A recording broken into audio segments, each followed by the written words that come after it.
Hello 10th class, आपकी supplementary reader footprint without feet का lesson 5 footprint without feet हम cover कर चुके हैं लेसन। आज मैं आपको इसके क्वेश्चन आंसर समझाऊंगी। ये आपके डिफ़िकल्ट मीनिंग दिए जा रहे हैं, इन्हें आप अपनी नोटबुक में नोट कर लें। आगे हम देखेंगे क्वेश्चन आंसर। फर्स्ट क्वेश्चन है आपका, रीड एंड फाइंड आउट में how did the invisible man first become visible. अदृश्य व्यक्ति पहली बार कब दृश्य हुआ, यानी कब दिखाई दिया, किस तरह से प्रकट हुआ। Giffen was completely invisible. Giffen नाम का जो वैज्ञानिक होता है वो पूरी तरह से अदृश्य होता है। First time only his footprints on mud were seen by 2 boys later on. पहली बार उसके 2 पद चिन्ह 2 लड़कों ने एक कीचड़ में देखे थे।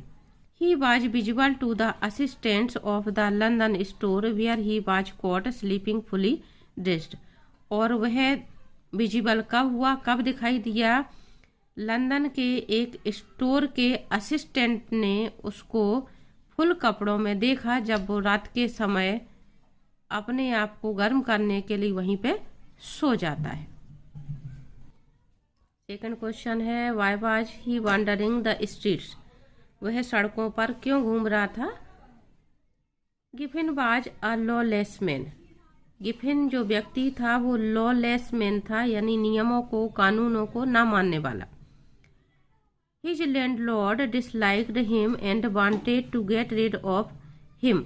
उसका जो मकान मालिक था उसे नापसंद करता था और उससे छुटकारा पाना चाहता था।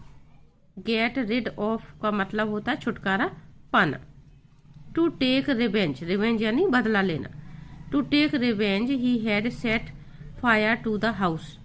उससे बदला लेने के लिए क्या किया उसने, उसके घर में आग लगा दी। He became homeless. अब वह होमलेस हो गया था, बेघर हो गया था। He removed his clothes so that he can become invisible. उसने अपने पूरे कपड़े उतार दिए ताकि वह अदृश्य हो सके, क्योंकि कपड़ों में वो दिखाई देता था और जब कपड़े उतार देता था तो वह पूरी तरह से अदृश्य हो जाता था। So he was wandering the streets as he was without home, clothes and money.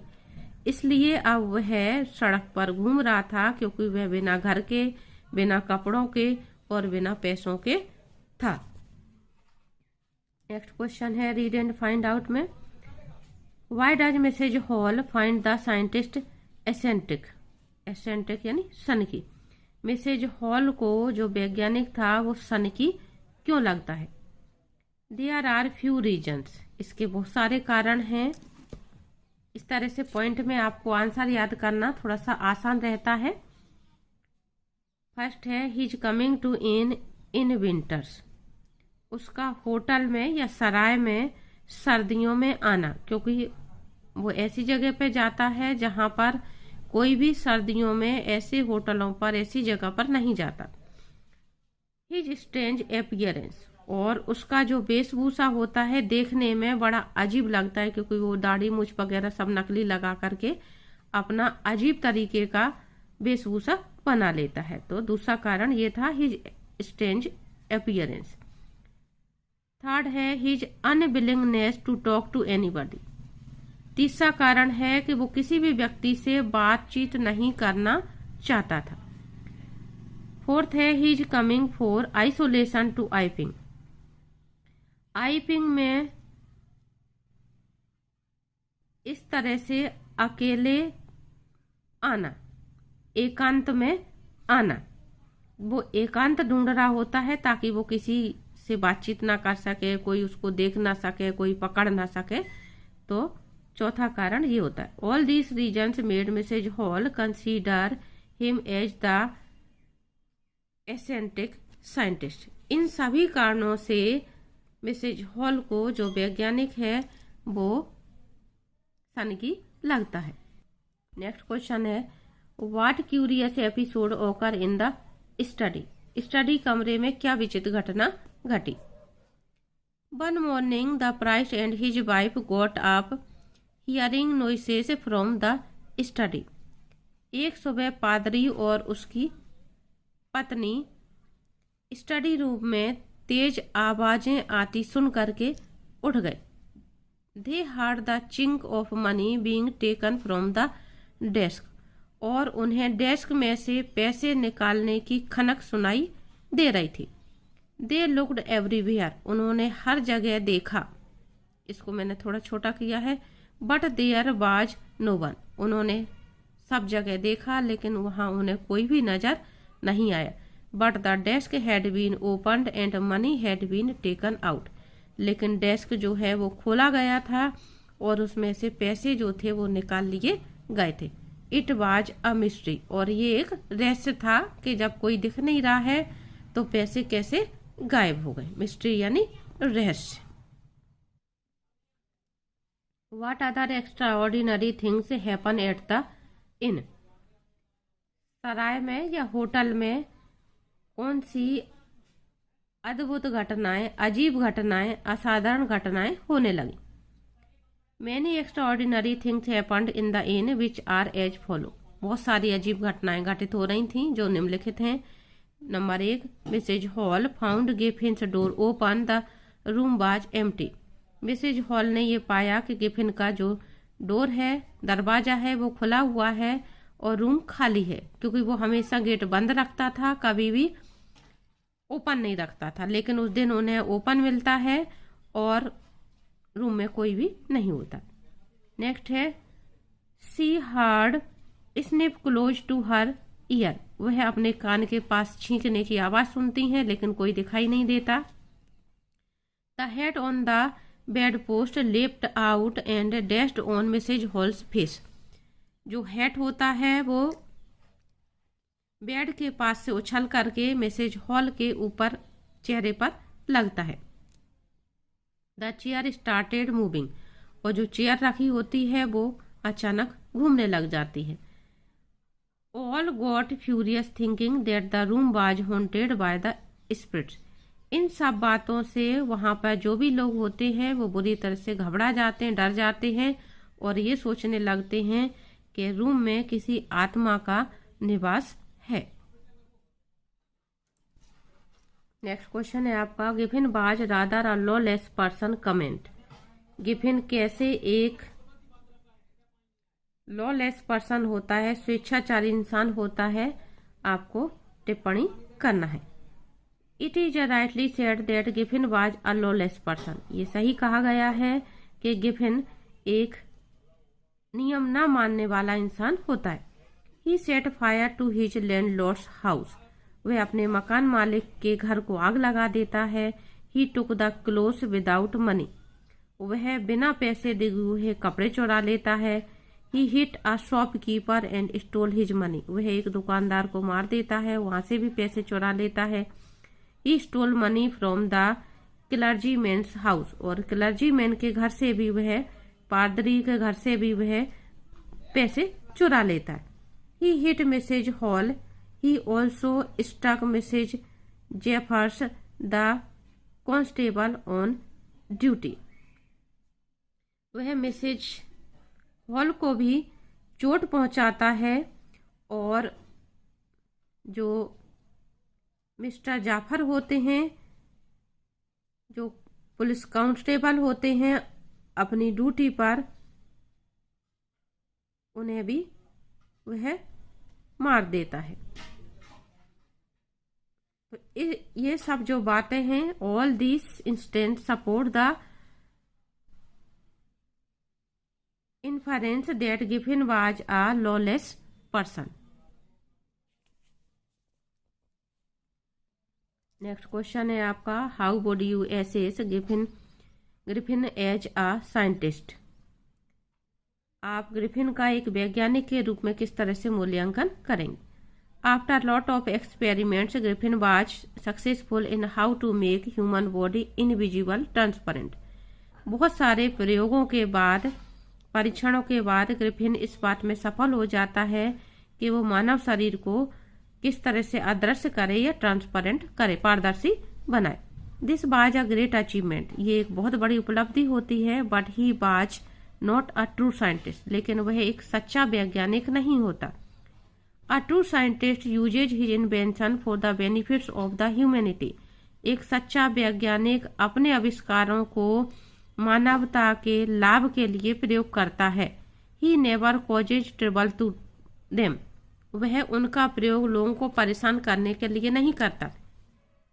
Where as he misuse his inventions, जबकि वह अपने आविष्कार का गलत उपयोग करता है। For persons gains and hunting others, वह लोगों को परेशान करता है और उन्हें मारता है, अपना शिकार बनाता है।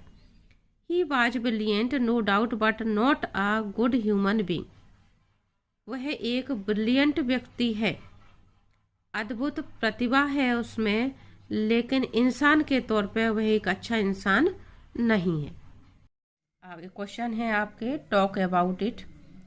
Would you like to become invisible, क्या आप अदृश्य होना चाहेंगे? What advantage and disadvantage do you foresee if you did, यदि ऐसा होता है तो आपको क्या लाभ दिखाई देते हैं और क्या हानियां हैं इसकी? इसका आंसर आप इस तरह से दे सकते हैं, I would surely like to become invisible but there would be advantage as well as disadvantages. मैं निश्चित रूप से अदृश्य होना चाहूँगा, लेकिन इसके कुछ लाभ भी हैं और साथ में कुछ हानियाँ भी हैं। एडवांटेजेस मीन्स लाभ और डिसएडवांटेज मीन्स हानियाँ। पहले एडवांटेजेस बताए जा रहे हैं। Wrong and troublesome people can be checked, जो गलत व्यक्ति हैं उनको इससे क्या किया जा सकता है, चेक किया जा सकता है।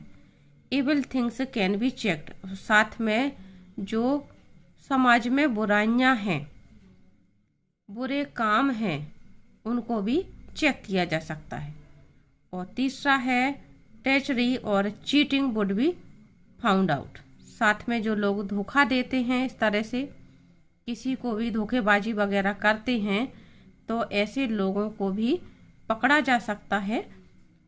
इसके डिसएडवांटेज हैं, there will be confusion in the society, अगर ऐसा होता है कि कोई दिखाई नहीं देता, क्योंकि इंसान बहुत सारे मान लो कुछ भी काम करता है किसी भी तरीके के, तो समाज में निश्चित रूप से भ्रम की स्थिति पैदा होगी। There will be increase in crime such as robbery और स्टीलिंग, और ऐसे चीज़ों से निश्चित रूप से डकैती, चोरी, लूटपाट, इनको बढ़ावा मिलेगा ही मिलेगा। जैसा कि वैज्ञानिक भी क्या करते हैं, इसमें यही काम करते हैं। तो अगर ये चीज़ बुरे लोगों के हाथ में पड़ जाती है तो निश्चित रूप से इसका वो दुरुपयोग करेंगे। There will be more people doing wrong and unethical deeds, इसी तरह से ऐसे बहुत सारे लोग हैं जो इसका गलत उपयोग करेंगे गलत चीज़ों के लिए। तो यहाँ पे इसके 3 लाभ बताए जा रहे हैं और 3 हानियाँ बताई जा रही हैं। नेक्स्ट क्वेश्चन है आपका, are there forces around us that are invisible, for example magnetism. मेरे अनुसार इस तरह के प्रश्न परीक्षा में नहीं पूछे जाते हैं, फिर भी आप आंसर को समझ लें।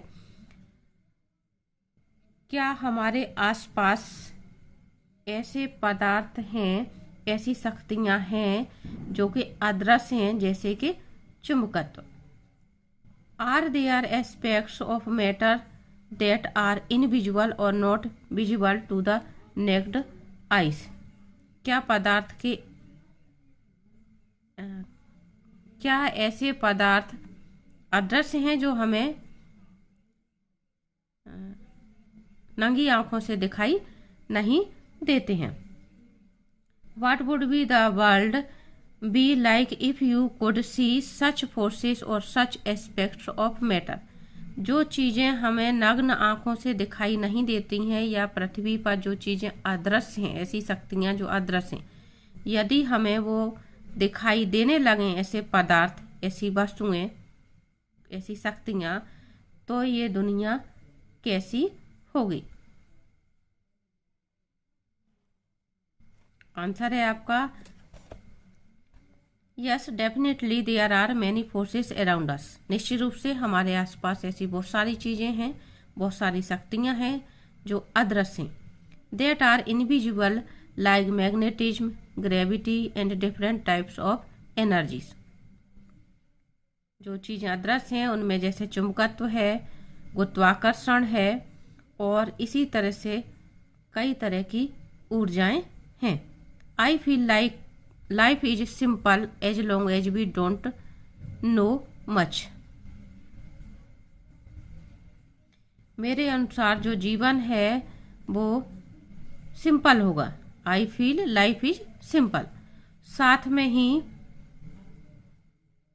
जिस चीज हमें इसके बारे में ज्यादा कुछ नहीं पता, we don't know much, the more we explore the more complex our life becomes.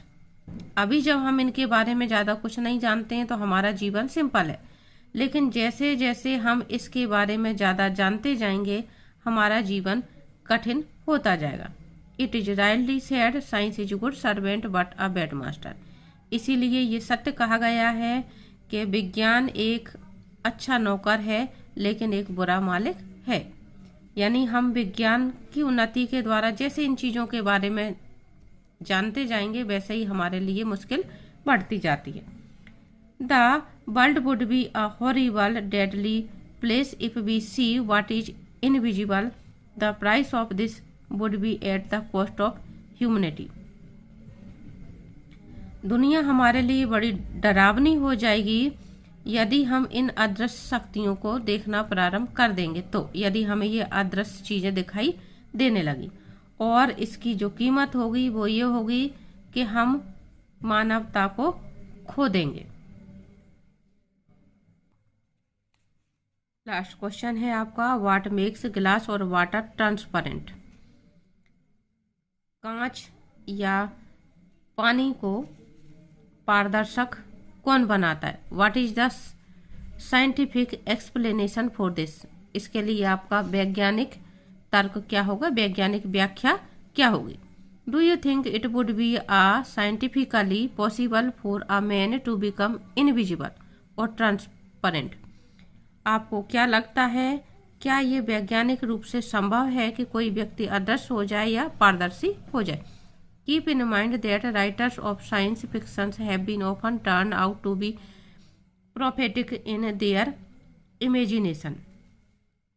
Keep in mind यानी ये बात आप ध्यान रखें कि इस तरह की जो वैज्ञानिक कहानियों के लेखक होते हैं कई बार अपने कल्पना में वो भविष्य वक्ता निकल आते हैं। यानी जो भले ही वो इस तरह की कल्पना करते हैं लेकिन भविष्य के लिए वो सच्चाई बन जाती है।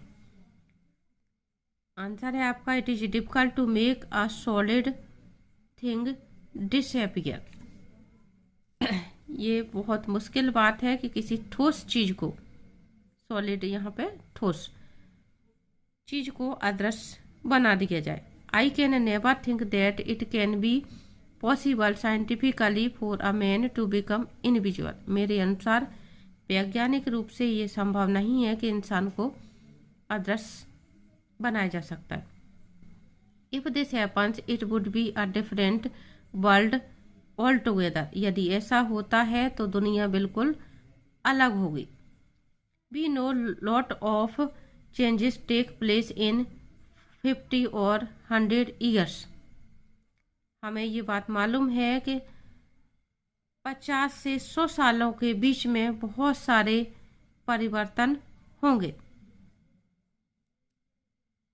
But all these changes are gradual and we know that change is the order of the thing.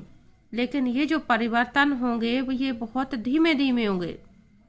ये जो प्रक्रिया होगी इतनी धीमे होगी कि हम इन चीज़ों को क्या करेंगे एक के बाद एक, मतलब हमें ये जो परिवर्तन है धीरे धीरे जो होते हैं वो हमारे रोजमर्रा के जीवन में ढल जाते हैं, हमें समझ में आते हैं। अचानक से जब कोई परिवर्तन होता है तो इंसान को दिक्कत होती है। जैसे हम इस बात को उदाहरण के तौर पे अगर समझें कि जो कोविड-19 आया, कोरोना वायरस आया, वो अचानक आया दुनिया में, और दुनिया इस चीज़ से अभी तक स्तब्ध है, सभी लोग परेशान हो गए। लेकिन पिछले 1-1.5 साल से फिर भी क्या हुआ, जब आदमी को इसकी आदत पड़ गई है सब कुछ देखने की, समझने की, सावधानी, तो ये धीरे धीरे उसके जीवन की प्रक्रिया में ढलता जा रहा है। तो ये एक ग्रेजुअल यानी धीरे धीरे जो परिवर्तन होता है, उससे इंसान अपने आप को उस माहौल में, उस परिस्थिति में ढाल लेता है, उसको परेशानी नहीं होती है। तो यहाँ पे उसी बात के लिए ये बात कही जा रही है कि कोई भी परिवर्तन यदि धीरे धीरे होता है तो मनुष्य को या किसी को भी समझने में, उस परिस्थिति में ढलने में दिक्कत नहीं होती। ये हमारे जीवन का एक अंग बन जाता है, प्रकृति का एक आवश्यक अंग है परिवर्तन। तो बच्चों यहाँ पे इस तरह से ये आपके जो लेसन 5 था, फुट विदाउट फीट, इसके क्वेश्चन आंसर समाप्त होते हैं। उम्मीद करती हूँ आपको समझ में आ गए होंगे।